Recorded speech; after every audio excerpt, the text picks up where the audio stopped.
Merci beaucoup, Monsieur le Président. Chers collègues, Monsieur le Président Abdou Mbow, je voudrais d'abord faire deux précisions. Quand vous évoquez, je pense que vous avez mal lu le rapport d'exécution des dépenses de la présidence. Des montants cumulatifs sur 9 mois, vous les ramenez à un trimestre.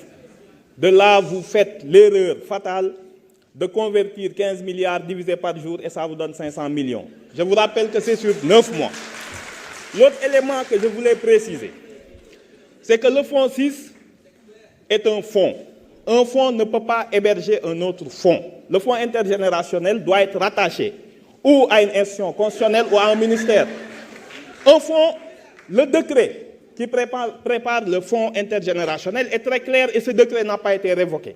Le fonds 6 continue à avoir mandat. S'il vous plaît, honorable député. Le fonds 6 continue à avoir mandat pour gérer le fonds intergénérationnel, mais ce fonds doit être logé ou dans un ministère ou dans une institution constitutionnelle comme la présidence.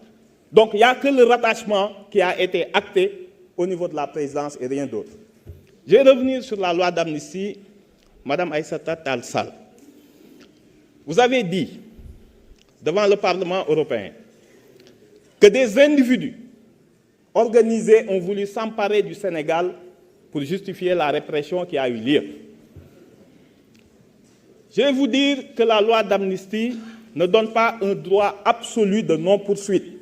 Et je m'en veux pour preuve en vous renvoyant à l'arrêt de la CEDEAO, Cour de justice de la CEDEAO, Baré May Nassara de 2015.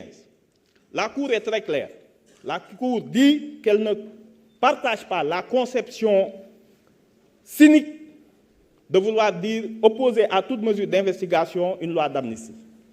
Au Sénégal, ce que le Premier ministre a dit est très clair. On peut prendre une loi interprétative sans annuler tous les effets de la loi d'amnistie en montrant bien que cela s'appliquait aux faits politiques. Aux faits politiques, pas aux faits criminels sous-jacents. Autrement dit, seules les infractions qui sont prévues par le Code pénal, de l'article 55 à 100 et 255, qui sont liées aux manifestations politiques qui sont couvertes par la loi d'amnistie. Et certainement pas les autres crimes qui relèvent du droit commun. Par ailleurs, le Sénégal est signataire de la Convention contre la torture. Cette convention donne compétence universelle à tous les États de poursuivre un auteur de torture, quel que soit l'endroit où il se trouve. Elle n'est pas opposable, la torture, à une loi d'amnistie. Donc, soyez-en assurés. On vous demandera ici, parce que l'affaire est éminemment politique, de nous renseigner sur cet ordre de personnes qui voulaient s'emparer du Sénégal et qui ont nécessité autant de répression. On vous demandera à vous tous pourquoi vous avez mobilisé autant de forces de l'ordre et qu'à l'arrivée, aucun membre des forces de l'ordre n'a été blessé ou tué et que tout le reste était des civils et des manifestants. Vous aurez à répondre de toutes ces questions. N'en soyez absolument pas étonnés et ne déformez pas les propos du Premier ministre qui s'est voulu très clair.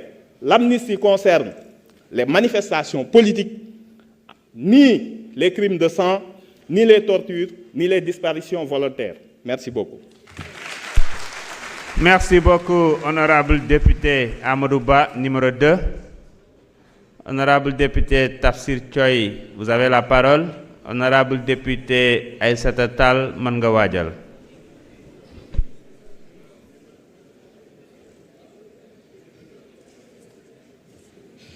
Je vous remercie, Monsieur le Président, Monsieur le Premier ministre, très chers collègues.